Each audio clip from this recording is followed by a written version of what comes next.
Welcome and good morning to the Unitarian Universalist Westside Congregation in Rio Rancho.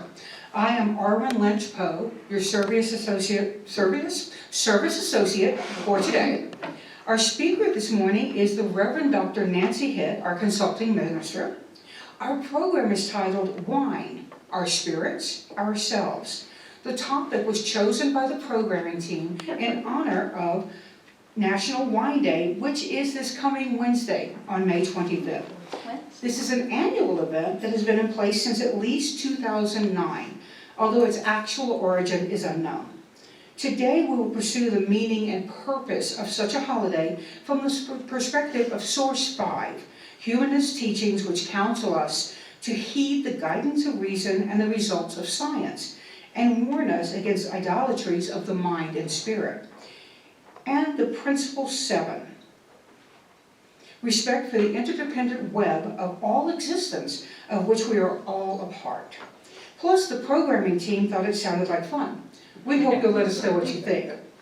Our thanks today to everyone who helped construct this service, to our greeters, Chase Poe and Matt Eldringhoff, to Dana Sanford, our sound master, and to Steve Poyati, our videographer.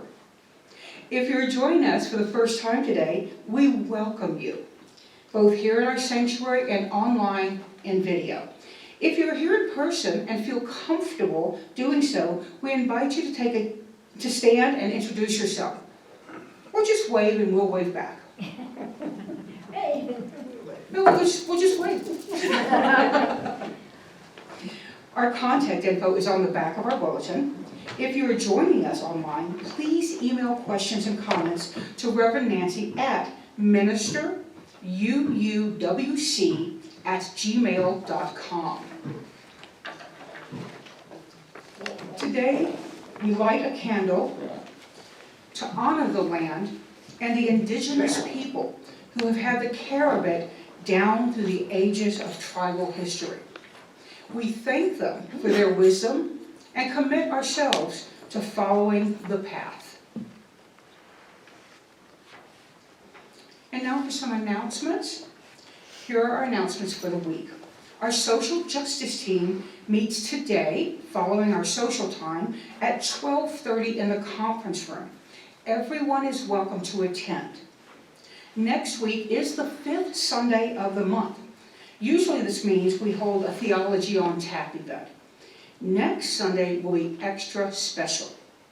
We will hold our potluck lunch and on tap event as usual. What is special is that we will remain here in our sanctuary to continue our conversation about renovating our sanctuary. If we're sitting here in the space we're talking about, is likely to stimulate a lively creative process among us. We'll adjourn to the social hall for lunch at noon, and then break up into smaller groups for further discussion from 12:30 to 1 p.m. This is a really big deal for us. Please plan to be here if you can. Both members and friends are welcome to participate in the conversations and the meal. Please drop off your potluck contribution prior to the service in the social hall kitchen area. We'd also like you to remember our matching funds. All donations up to $1,000 will be matched. You can double your donation. Funds will go to replace worn-out equipment and purchase other necessities. And also, voting is open. Please exercise your civil right and get your sticker. That's why I go. Are there any other announcements that need to be brought to our attention? Okay. Please stand as you are able and join us in lighting our chalice. Like strong spirits, our flame intoxicates us with possibility, with promise, with new and creative thinking. May our hearts and minds experience its passion as a refreshing renewal of life. Slava. Please join me in affirming our aspirations. Life is a gift. We gather in community to celebrate the glories and mysteries of this great gift. In the light of truth and in the warmth of love, we gather to seek, to sustain, and to share. Love is the doctrine of this congregation. The quest for truth is our sacrament, and service is our prayer. To dwell together in peace, to seek knowledge and freedom, to serve others in community, to the end that all souls grow into harmony with creation. Thus do we covenant with one another. Shalom.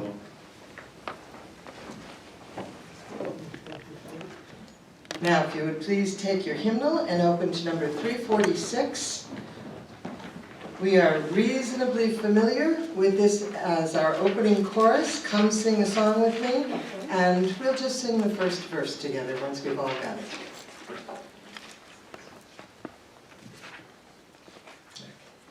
Come sing a song with me. Come sing a song with me.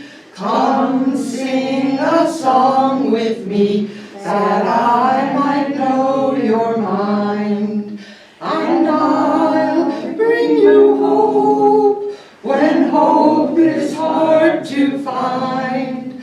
And I'll bring a song of love and a rose in the winter time. Yeah, that note is beyond me. Thank you. Please be seated.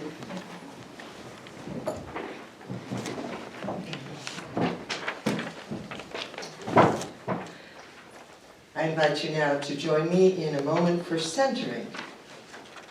Sit back, wherever you may be, here in the sanctuary, at home, on the road, and get comfortable in your seat.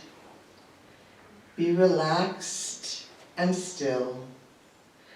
Uncross your ankles, your knees, your wrists.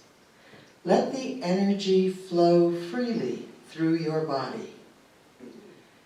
Close your eyes if you are comfortable doing so, or find a focal point and let your gaze go soft. Turn your attention to your breathing, clearing your mind of stray thoughts. Breathe in fully and deeply. Breathe out completely. Breathing in peace. Breathing out tension. Breathing in comfort. Breathing out irritation. Sink down into yourself, drifting in your center, afloat in the safety of yourself. Feel the calm that surrounds you, the gentle ripple of motion that supports you. Let yourself be soothed, perhaps by a snatch of song, perhaps by the motion of dance, perhaps by rocking, or perhaps by the inner glow. Rest, relaxed, and safe. Replenished. Know yourself to be refreshed, buoyed by energy that bubbles up in joy within you. Accept the gentle gift your energy offers you. Bring it with you as you rise back to your awareness in the here and now. Refocusing on your breath In and out. And when you are ready, open your eyes. Shalom.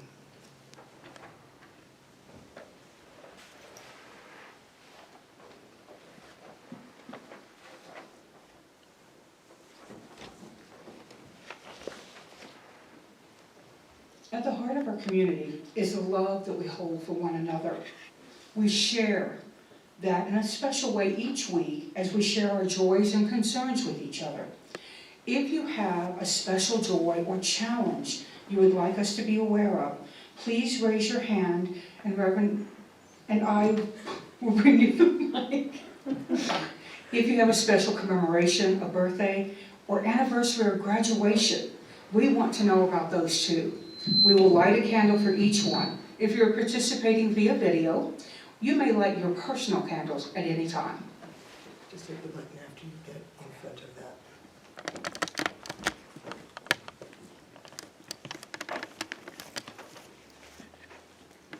Hi, I'm wearing a mask today. You have to turn on the mic. Don't we vote on? Actually, Judy, you need to take your mask down to speak into the mic. Okay, I was wearing a mask today. Is it on? I don't Mic? think so. It's red. No. Turn. Tap the button on the bottom. Whoa. I was That wearing, worked. thank you.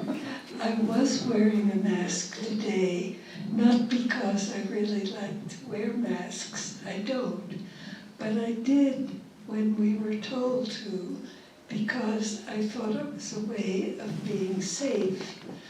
And now that the COVID is spreading again, I ask our board to consider whether we should be wearing masks again. Yeah, I said, you want me to? I have several joys and kind of a concern. My first joy is that my husband and I are leaving tomorrow for a 10-day trip to North Dakota to see Theodore Roosevelt National Park. My real joy is I realized this morning, this will mean that I will have been in all 50 states in the United States and Hawaii. Alaska, you're my final frontier. My concern is I'm going to miss next week's service, and I'm going to miss you all, but I'm going to miss that important service where we're talking about what we're going to do with this space. So I'm leaving it in your hands. And my other joy is before we go on this trip, we're going to a graduation party for my neighbor, who I've known for like 15 years.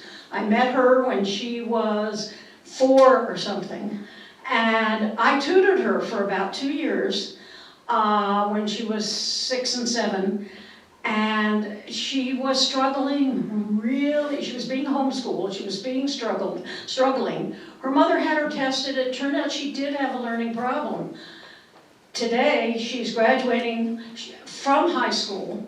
She was the president of the school, of the student council. She was a straight A student, and she's going on to college. So I'm really proud of her. Very nice. Very nice. Yeah.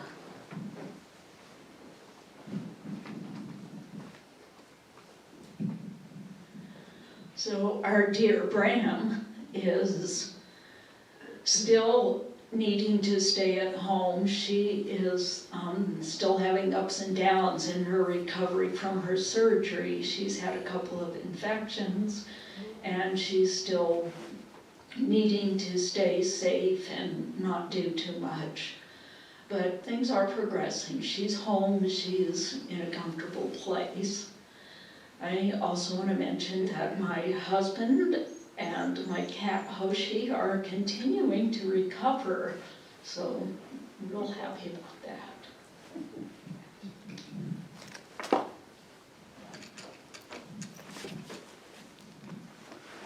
Haley, Gabe, and our precious grandson Kieran are visiting for the weekend, and so it's a blast at home. And Haley's interviewing for a midwifery position in Santa Fe on Tuesday. So, positive thoughts, please. She'd be close. I also want to light 2 candles, one for Jan Walters and one for Karen Schaefer, both of whom have let us know that they tested positive for COVID and are home isolating and recuperating from that at this point in time.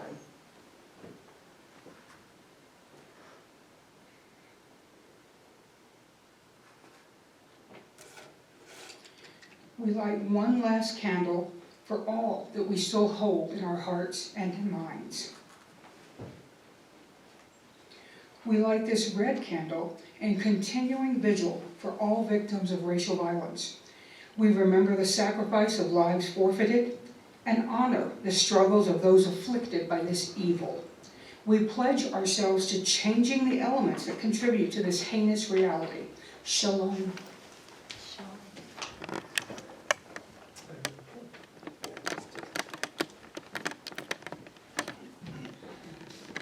So you might think that it would be difficult to connect the animals of Earth with an occasion celebrating wine.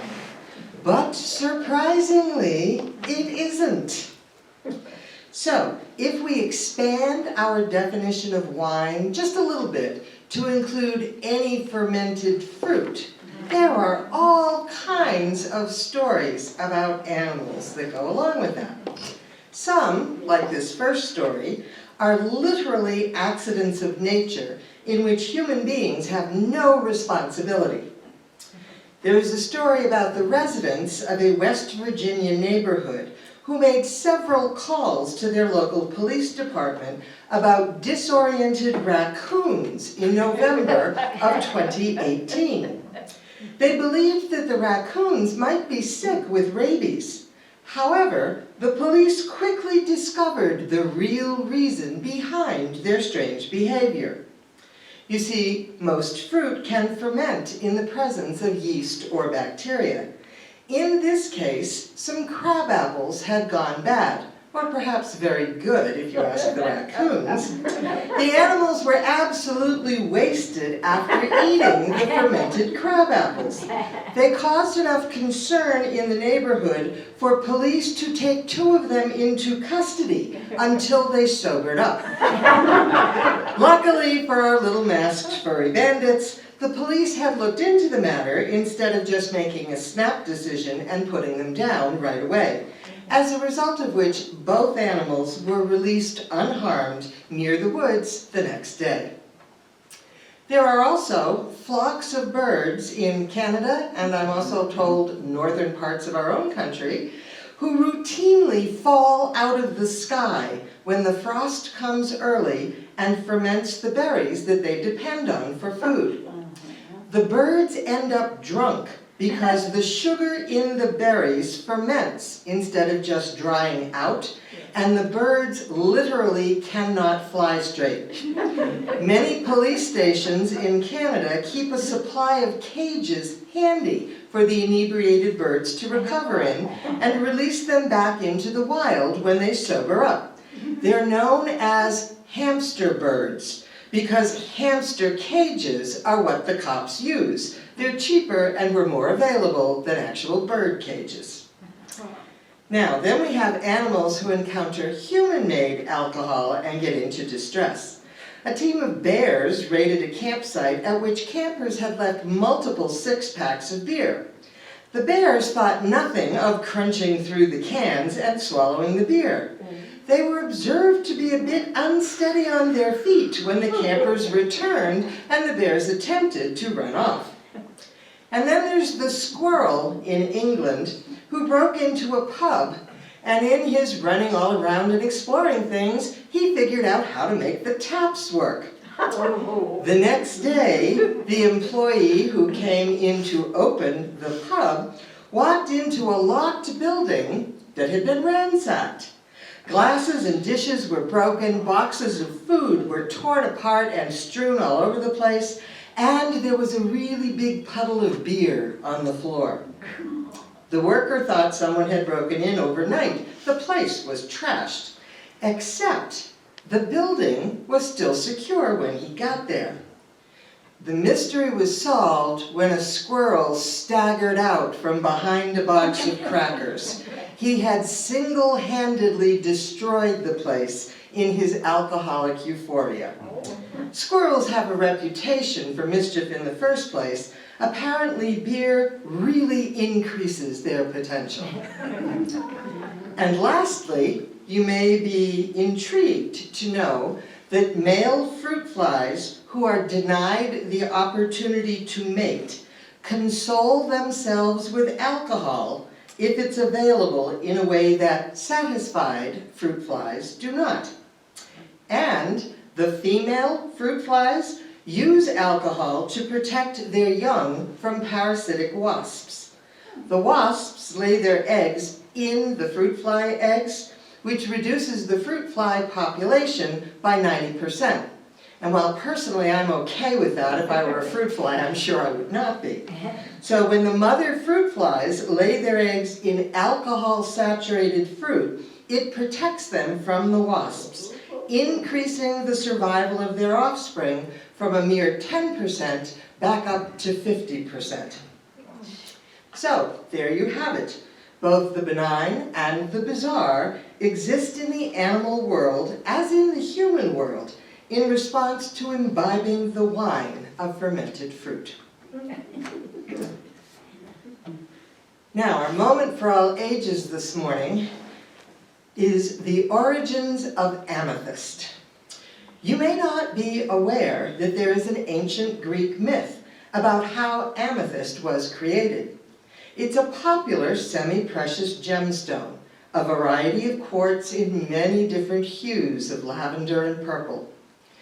Once upon a time, it was believed that amethyst had the power to protect people from drunkenness. Sometimes it was ground up into a powder and swallowed along with the wine they were drinking. Sometimes they carved goblets out of amethyst and drank their wine directly from those. It all goes back to the story of Dionysus, Greek god of wine, and a whole lot more.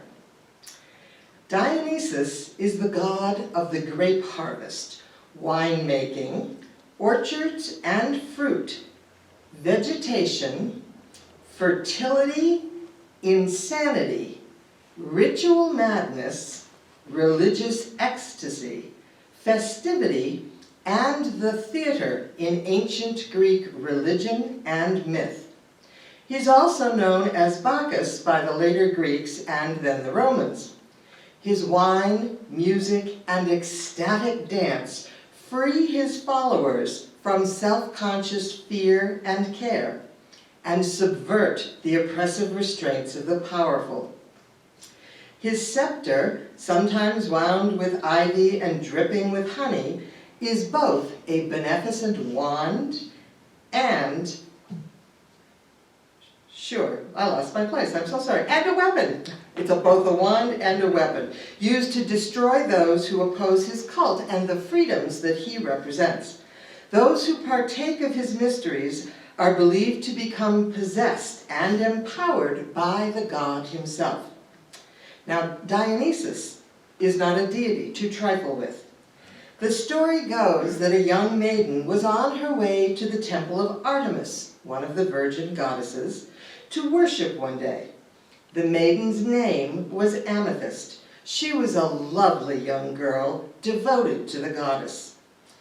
As she strolled through the forest, enjoying the richness of nature, the song of the birds, the scent of the flowers, the beauty of the forest, her path came near to that of Dionysus, who was out for an inebriated stroll with his leopard, his token animal. Dionysus thought Amethyst was beautiful. He saw her, he wanted her. He set off to chase and have her. Amethyst was not interested in being had. She ran. Dionysus set his leopard off in pursuit of her, he himself being a bit unsteady on his feet. And Amethyst sent up a fervent prayer to Artemis to save her from the beast, both the leopard and the god of the vine. Artemis heard her prayer, but she didn't have time to save the life of Amethyst in her human form. So she changed her into stone to protect her from the jaws and claws of the leopard. Amethyst was transformed into pure white stone. You will see one small single white stone in front of our chalice here in her honor. Every curl of her hair, every curve of her form, every detail of her face was perfect. But she was no longer available to Dionysus. He could not claim her stone form. She was beyond his reach. In his grief, the god wept. And depending on which of several versions of this story you read, he either spilled his goblet of wine on her as he draped himself over her in grief, or he sobbed his tears down her stone form. Either way, the wine or the tears of the god of wine turned the stone purple. And ever since, the purple stone of amethyst has stood against the wine-driven frenzy of Dionysus. The stone, amethyst, is also the official birthstone for those born in February, and it also has a long history of use in a variety of religious traditions. But since we're looking at National Wine Day today, the story of amethyst and Dionysus seemed most appropriate. Shalom.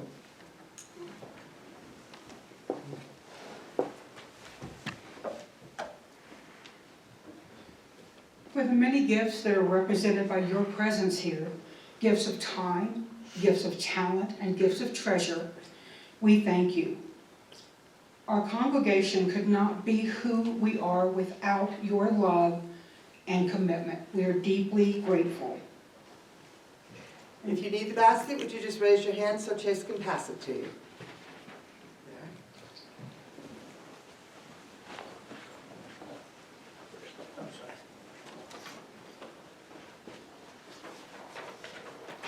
Okay, then if you'll bring that forward, we'll sing our song.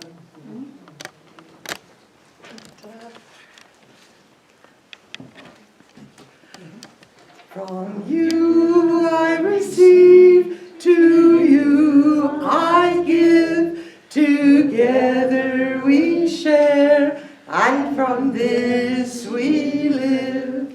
Thank you.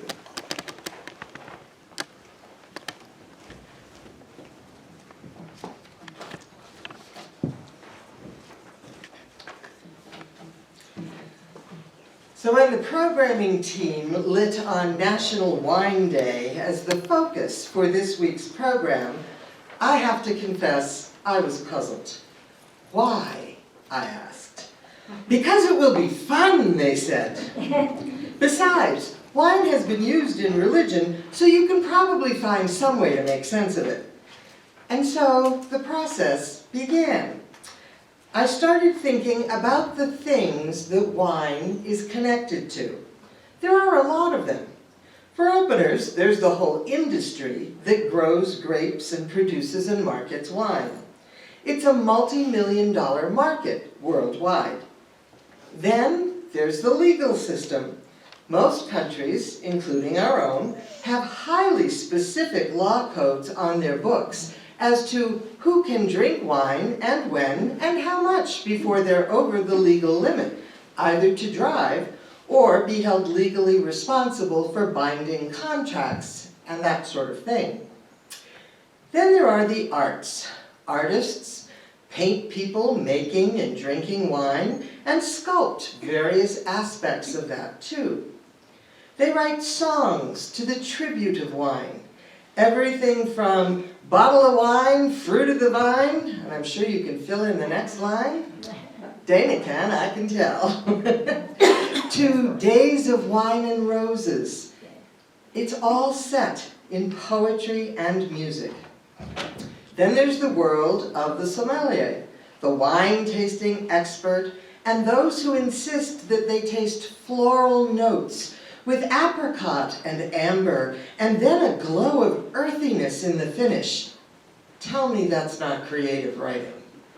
And of course, we can't forget the culinary arts and the varieties of recipes, both savory and sweet, that depend on wine for their appeal. So agriculture, chemistry, law, the arts, culinary arts, that's a lot of influence, and we haven't even gotten to religion yet. Clearly, wine has a solid place in the life of people. Interestingly, though, as powerful as all that is, there are also many, many people for whom wine has no part in their life at all. Wine is not a necessity, it is an option. It is an option that has been around for thousands of years. No one actually knows who the first vintner was, but we have archaeological evidence that people have been making wine for thousands of years, with evidence of ancient wine production in Georgia, the country, not the state, from around 6000 BCE, in Iran from around 5000 BCE, Armenia from about 4100 BCE, and that was large-scale production, the first evidence thereof. And then closer to home, geographically in Sicily, from about 4000 BCE. The earliest evidence of a grape and rice mixed fermented drink, sometimes compared to wine, was found in ancient China and dated as far back as 7000 BCE. The first place to grow grapes for wine in North America was actually here in New Mexico. The Spanish planted grapes to supply wine for their Roman Catholic communion 400 years ago along the Rio Grande. Which brings us to the place of wine in religion. If the conquistadors are planting grapes, wine must be pretty important. And I don't for a minute think that it was all headed for the church, but anyway. For Christians, wine is important. It's an integral part of the sacrament of Holy Communion. Wine was used by Jesus to set the ritual in motion. Why? Because wine was already part of Judaism and Passover long before it was part of Christianity. There are also religions for which wine has no part. The Baha'i, the Hindus, the Buddhists, and Islam all sternly advise against wine and any other form of alcohol because it diminishes human mental capacity. Even religions that permit wine and other alcohol to be consumed have guidelines as to when, where, why, and how much may be consumed. They all advise against inebriation. To get a fuller understanding of the religious significance of wine, we need to go back to our good friend Dionysus.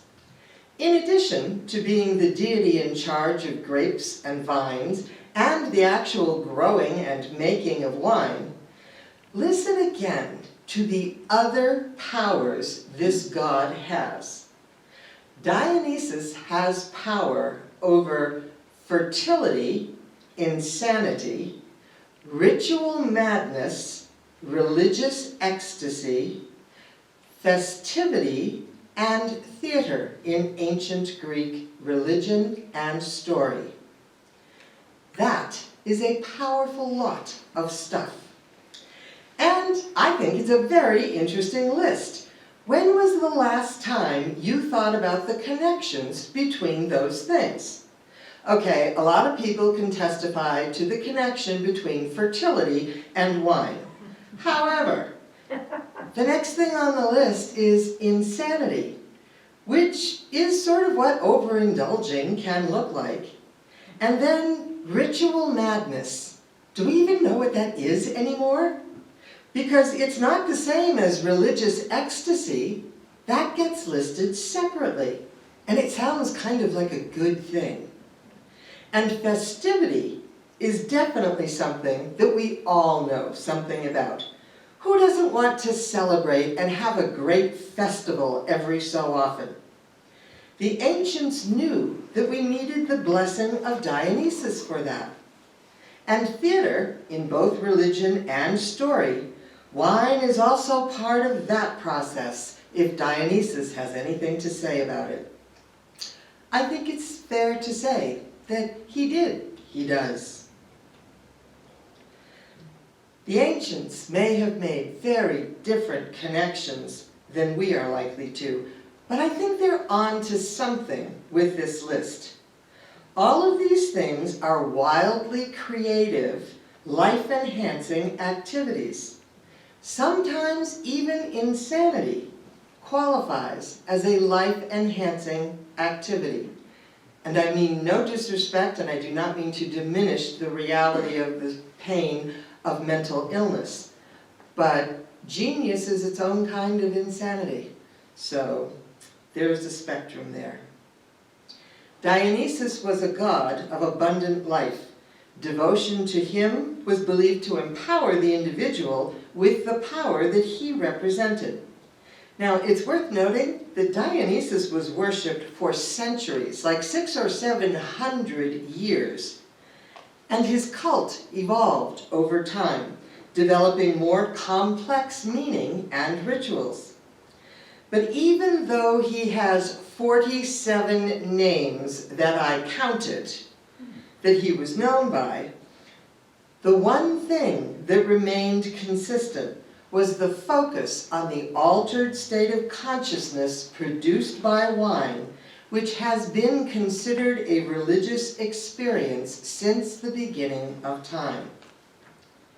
Today, although the authority of Dionysus has diminished, the power of wine has not.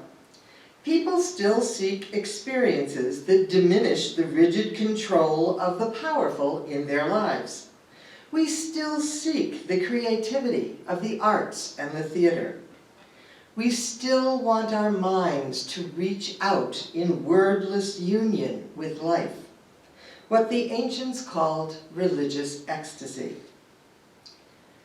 Science now tells us that preliminary studies find that drinking small quantities of wine, up to 1 standard drink per day for women and 1 to 2 drinks for men, particularly of red wine, may be associated with a decreased risk of cardiovascular diseases, cognitive decline, stroke, diabetes, metabolic syndrome, and early death.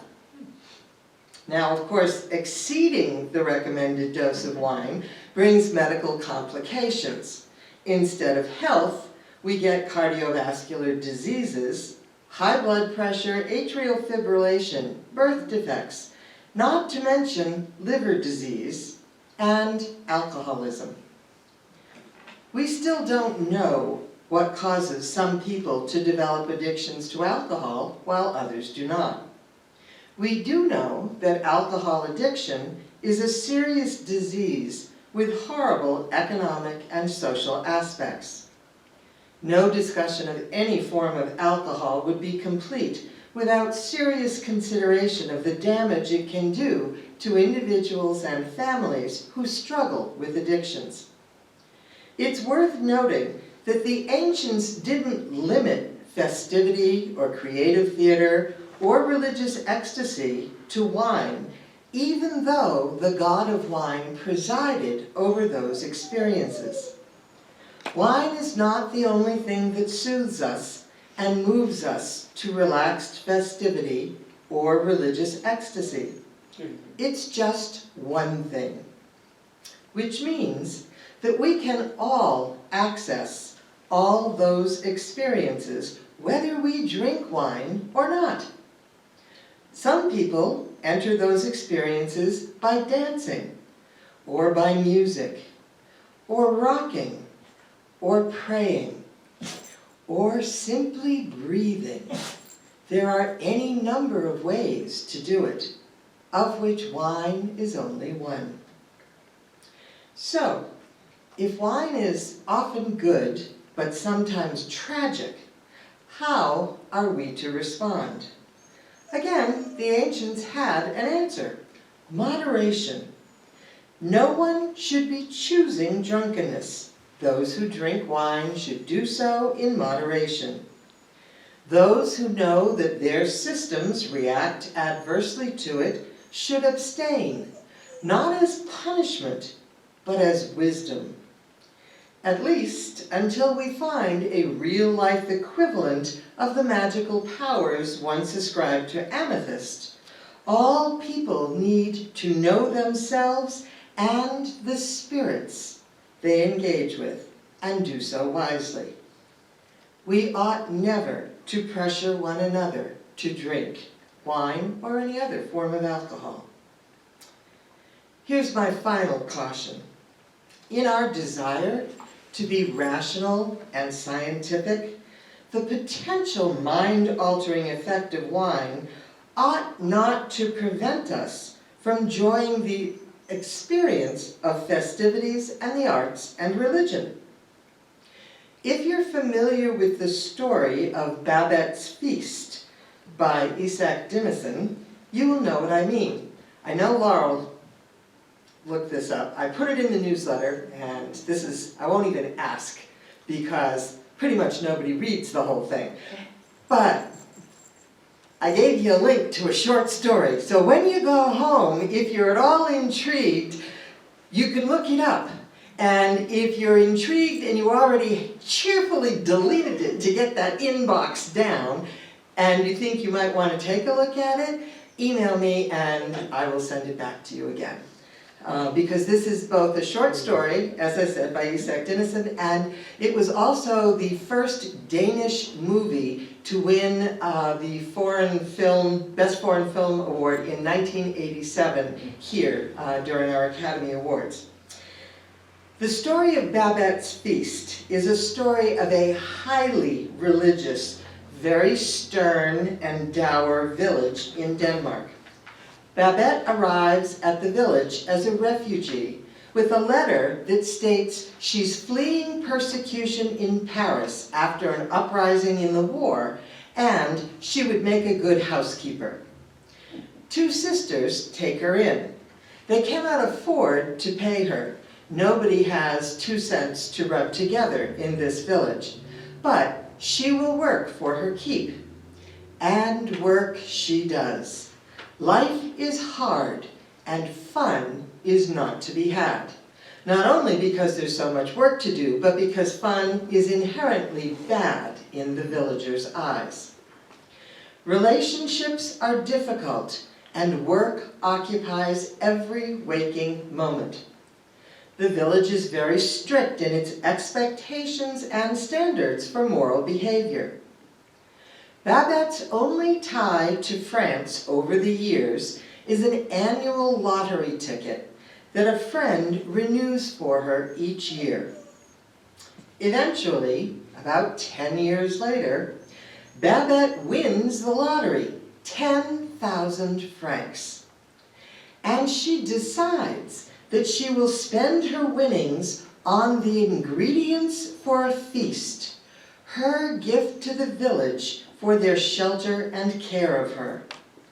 The war is over, and arrangements are made to obtain the ingredients, special groceries and fruits and cheeses and wine. The villagers are scandalized at the extravagance, and unbeknownst to Babette, they decide that they will not be rude to her and waste the food by refusing to eat it, but they will not give any evidence of enjoying it. Such indulgence is scandalous. They will not comment on the taste or the smell or the sight of Babette's beautiful meal. They will be stoic and unmoved. Except that the nephew of one of the villagers comes to visit and, of course, is included in the feast. And no one thinks to tell him about their pact to suffer through the luxuries in silence. And so Babette slaves over the stove and prepares an amazing meal of 7 courses. Turtle soup is served with Amontillado sherry. Buckwheat pancakes with caviar and sour cream are served with Veuve Clicquot champagne. Quail in puff pastry with foie gras and truffle sauce is served with a Pinot Noir. This is followed by an endive salad. And then a rum sponge cake with figs and candied cherries is presented with champagne. Assorted cheeses and fruits are served with sauternes, all of which is wrapped up with coffee with grand champagne cognac. It is an onslaught of food and wine. The villagers sit rigidly with straight faces and pursed lips as they resist the experience of the food and of the wine. Except, of course, for the visiting nephew, who raves about every bite. He exclaims over everything, how delicious it is, how wonderful the taste, the aroma, the complexity of the flavors. The villagers try very hard to keep to their pact, to resist this menu of love poured out for them by Babette in her gratitude. And as the wine is poured, their resolve crumbles. They soften their posture. Their faces begin to show expression. They start speaking to each other of how wonderful the meal is, and they find themselves speaking to each other of other issues that have lingered painfully among them for years. Healing happens between them. By the end of the meal, they are fully engaged with the food, with the wine, and with each other. There is even dancing as they pair off in couples. The 2 sisters expect to say goodbye to Babette. She won the lottery. They expect her to leave them and return to France. But Babette says no. She has spent all the money on the feast. She will remain in the village with them. They are shocked. They cannot imagine such lavish self-sacrifice, such an outpouring of love as they have received in that meal. One of the last lines of the story is one of the sisters commenting, "Now you will be poor the rest of your life." To which Babette replies, "An artist is never poor." And there you have it. Babette's feast was a work of art, a dedicated creation of love and intention. It changed everything. And none of it would have happened without the wine. Although the author never invokes him by name, I think Dionysus would be proud to claim patronage of that feast. Sometimes we have to let go of the rational and embrace experience for its own sake. We need to transcend the here and now, to connect with each other and the life that we share in hope and love, just for the joy of it. We have to embrace life as art, as experience, instead of only as work or a journey. Now, I cannot offer you a feast to equal Babette's, but we can choose to celebrate, even though we are existing in dark and scary times. When politics are heinous, viruses are on the run again, and we're sporting masks, lots of things are happening that are frightening, that we don't like, and that bring us down. And they're real.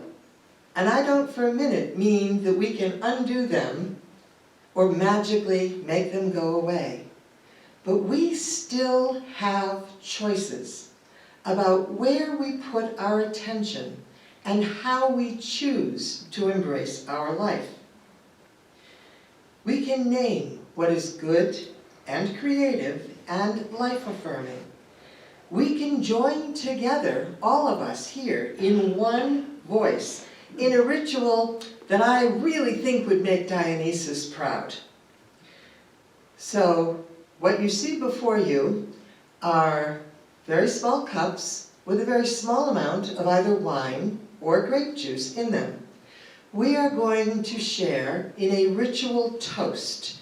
I hope it calls the richness of Babette's feast to mind for you, which, believe me, if I had the wherewithal, I would so like to do that.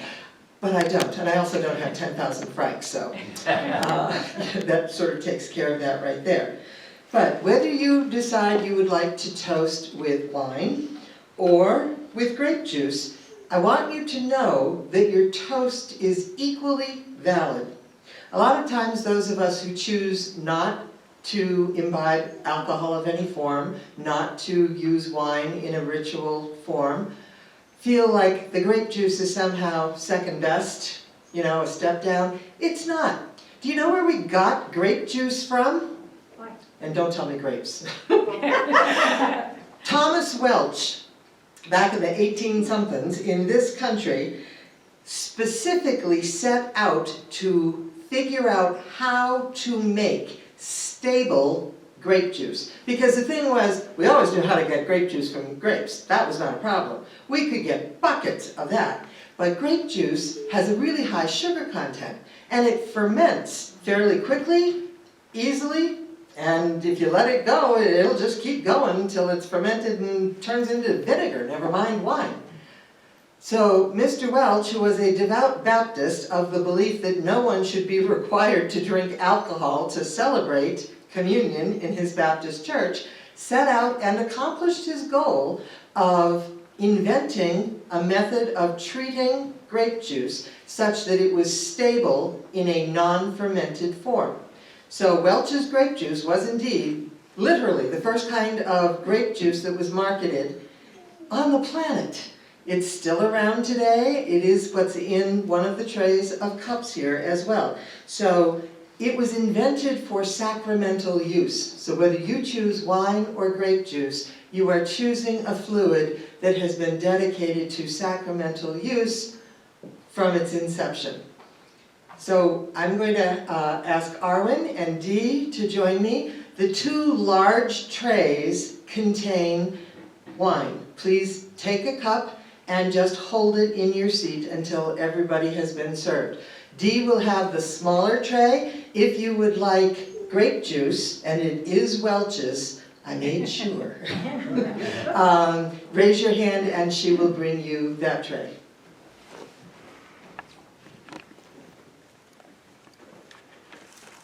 So if you'll take that one. And that one. You want grape juice? Or, oh, okay. Or your wine. Thank you. Here we go. Thank you.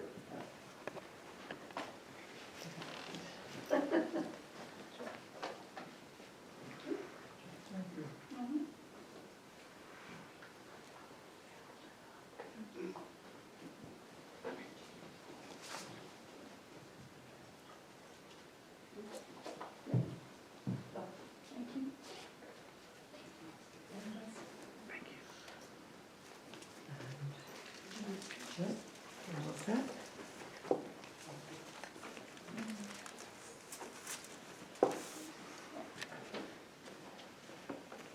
Whichever you like. Okay.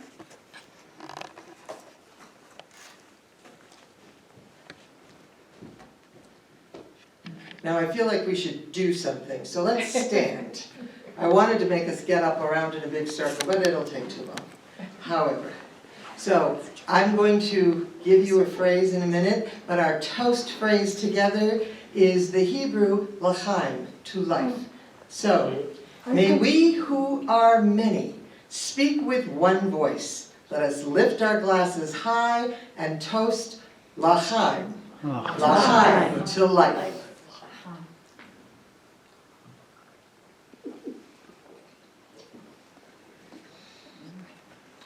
Slava, which means glory. Please be seated.